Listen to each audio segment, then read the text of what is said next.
Semena, presidente de la Cámara de Comercio de Guayaquil, bienvenido a Contacto Directo. Bien, gracias Stephanie por la oportunidad, un saludo cordial a los televidentes y en especial un saludo, un beso y un abrazo a mi hijo Juan Sebastián, que hoy está cumpliendo 12 años de edad.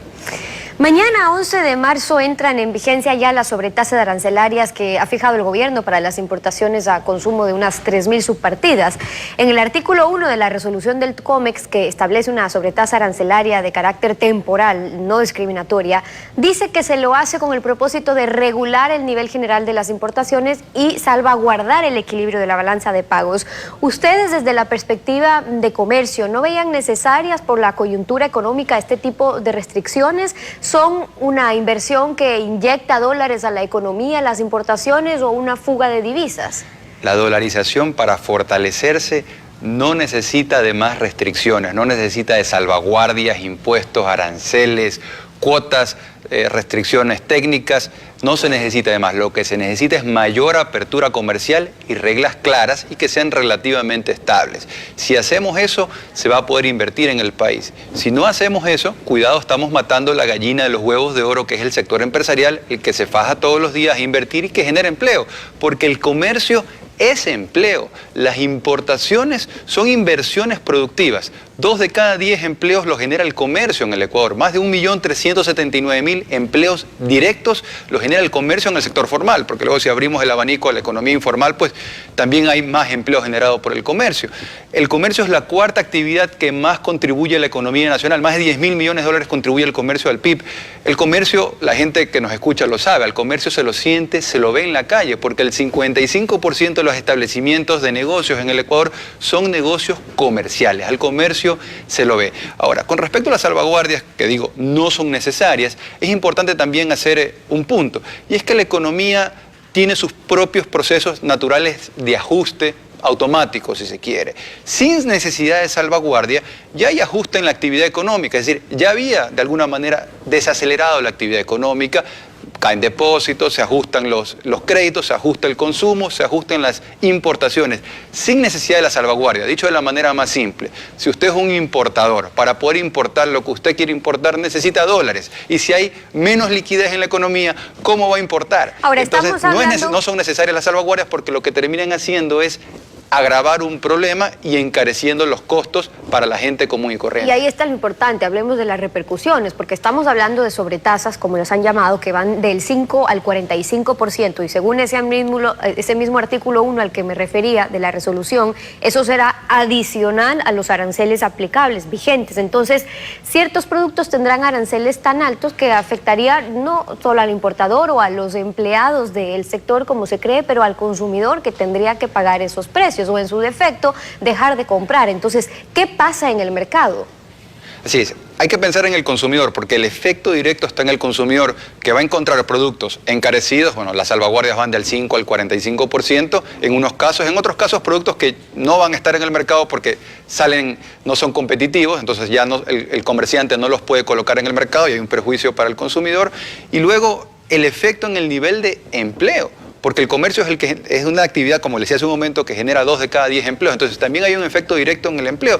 Y recordemos que esta reforma, la salvaguardia, es una más de una avalancha de reformas y de tramitología. Solamente en los últimos 2 o 3 meses el sector comercial ha tenido 5 reformas del COMEX. Entonces, una de las cosas que pide el sector empresarial es una suerte de pausa normativa, se decía en algún momento que había que darle valium a los inversionistas. Yo creo que necesitamos una valium normativa, donde haya tranquilidad para que el sector empresarial pueda invertir, sobre todo en tiempos difíciles. Este es el momento clave donde se necesita mayor apertura comercial para beneficiar más que al consumidor, a la gente común y corriente, porque también cuando hablamos del comerciante a veces se piensa en grandes empresas, pero la mayoría de los socios de la Cámara de Comercio de Guayaquil, la mayoría de los comerciantes del Ecuador son pequeños y medianos empresarios, que son los que generan más fuentes de empleo, y es a ellos a quienes afecta directamente. Bueno, y un poco analizando también algunas de las consecuencias con el encarecimiento de los precios. Por otro lado, hay que analizar, ¿es posible, factible mejorar los controles para evitar que esto desemboque en problemas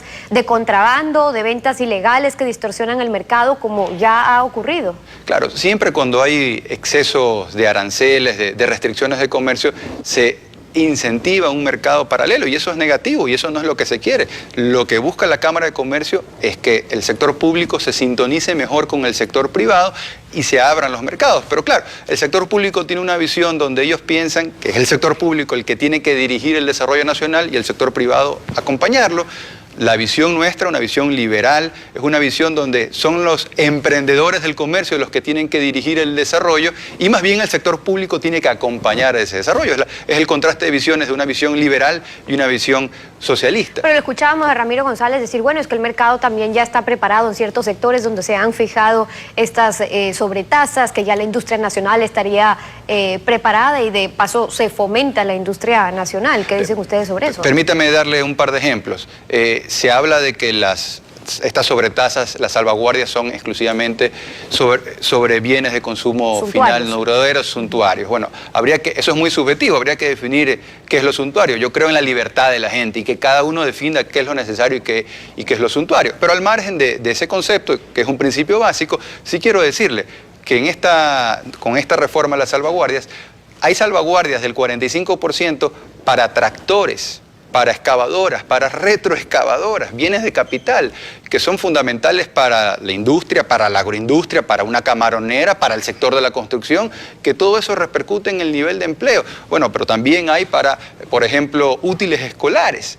O sea, para los útiles escolares también hay encarecimiento de productos, dependiendo de las partidas, porque son muchas partidas. Esta medida, la del 2015, es más agresiva que la salvaguardia del 2009, porque en esta ocasión se están afectando más de 3.000 subpartidas arancelarias. En el 2009 fueron alrededor de 600, con una sobretasa del 35%, ahora se llega hasta el 45%. Claro, pero íbamos a eso, partiendo de este concepto de que son productos que sí se pueden desarrollar en la industria nacional. Lo importante es que la industria nacional sea competitiva. Eso es lo más importante. Y lo importante es que el consumidor tenga la libertad de elegir lo que le parezca lo mejor para cada uno. Eso genera un efecto ahorro, eso fortalece el poder adquisitivo. Aquí la clave es cómo logramos fortalecer el poder adquisitivo de la gente y generar más y mejores plazas de empleo. Y eso se lo consigue con una economía abierta, que es lo que quiere el comercio. El comercio quiere ser parte de la solución. Nosotros generamos empleos, somos de los que más generamos empleos y por eso es importante tener más oportunidades para desarrollarnos. Y como les decía hace un momento, cuidado, matan la gallina de los huevos de oro, que es el sector productivo, el sector empresarial, el sector comercial. El gobierno dice que el fin es equilibrar la balanza de pagos y en efecto en la resolución del COMEX, en los considerandos, citan el Acuerdo General de Aranceles Aduaneros y de Comercio de 1994 en la parte que estipula la facultad de un país miembro cuando experimente dificultades para equilibrar su balanza de pagos y requiera mantener la ejecución de su programa de desarrollo económico para que pueda limitar el volumen o el valor de las mercancías de las importaciones. Ahora, el gobierno tendrá que demostrar, por un lado, que habría un problema de balanza de pagos, pero ¿no hay un problema fiscal aquí también que observar o es solo fruto de una crisis externa, como dice el gobierno? Así es, algunas cosas. Lo primero, hay que ser capaces de diferenciar el árbol del bosque. El árbol es el precio del petróleo, a veces sube, a veces baja. El bosque, el panorama completo, es el modelo de desarrollo económico. Tenemos el que tenemos, uno que depende en buena medida del petróleo, pero es porque corresponde a una visión socialista, pudiera ser diferente. Entonces, eso es lo primero que hay que decir, el modelo de desarrollo económico. Hay un problema en el sector externo, pero también hay un problema en el sector fiscal. De alguna manera, tiene buena parte del origen ese problema del sector externo, en parte de ese déficit fiscal, porque la visión socialista del gobierno es que el gobierno tiene que ser proactivo, tiene que hacer las cosas que creemos en el sector privado se deberían dejar a la libre voluntad de los emprendedores para que el Estado libere recursos, para que los recursos del Estado se dediquen a las cosas que son más importantes, salud y educación, y lo demás sea inversión y riesgo del sector privado. Eso por un lado. Luego, por otro lado, yo le decía hace un momento, en una economía normal hay un ajuste natural, o sea, sin necesidad de salvaguardias ya empiezan a bajar las importaciones cuando hay escasez de liquidez. O sea, un importador, si no tiene dólares, ¿cómo va a importar? Eso por un lado. Y luego, por otro lado, algunos datos. Panamá, que es una economía que está dolarizada hace más de un siglo, en la última década registra un déficit de cuenta corriente, donde se incluye la balanza comercial, de menos 8%. Sin embargo, en el mismo periodo de tiempo tiene un crecimiento económico del 8%. Entonces, realmente no es verdad de que se necesitan restricciones al comercio para fortalecer la dolarización. Lo que se necesita es mayor apertura comercial. En el buen sentido, algo que se ha hecho, que es firmar el acuerdo de comercio con la Unión Europea, que ahora hay que estar muy pendiente en estos años para que eso se consolide. Bueno, en esa misma línea hay que ser creativos y más ambiciosos y firmar acuerdos de comercio de sentido común con nuestro mayor socio comercial, como lo son los Estados Unidos de Norteamérica, y también otras regiones como la Alianza del Pacífico. Hay que mirar hacia allá. Por allá están pasando las cosas y es importante que el Ecuador abra su economía para que le dé cabida a los emprendedores y que puedan surgir más y mejores empleos. Las observaciones de Pablo Arosemena, presidente de la Cámara de Comercio de Guayaquil, hoy en Contacto Directo. Gracias por haber estado con nosotros. Gracias.